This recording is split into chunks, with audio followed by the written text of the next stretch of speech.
যেমন পরে আনুমানিক ধরেন 50 কোটি।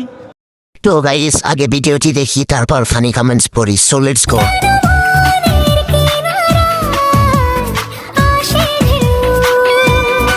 এই সময় কম, শুরু করো। तो चलिए शुरू करते हैं। এর বেশি 1 টাকাও দিতে পারবো না। এই ভয়ঙ্কর শীতেও আপনাকে দেখলে গরম হয়ে যায়। বলেন কি? আপনার মনটা অনেক নরম।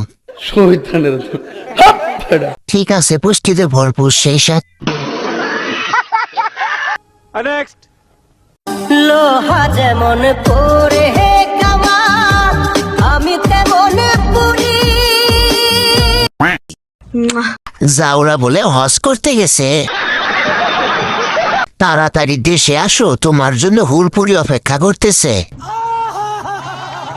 পুরাই জনে সিং ও তো এখন হাজি, বগা দিলে পাপ হবে। আয়েস আরাম আর কিচ্ছু লিগে না, চোদো না খাওন আর কিচ্ছু না।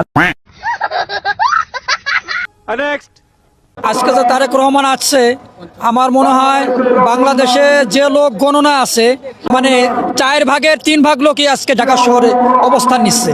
আনুমানিক ধরেন 50 কোটি। স্যার আপনি একটু বাইরে গিয়ে আবার ঢুকেন, আমরা আপনাকে দাঁড়ায় সম্মান করি। ভাই 50 কোটি না হলেও 70 কোটি তো হবেই। বাংলাদেশে আপেল গাছ না থাকায় নিউটন জন্মায়নি, কিন্তু প্রচুর সরিষা গাছ থাকায় অসংখ্য তেল বাদ জন্মেছে। বাইরে বিশ্ব নোবেল পুরস্কার দেওয়া উচিত।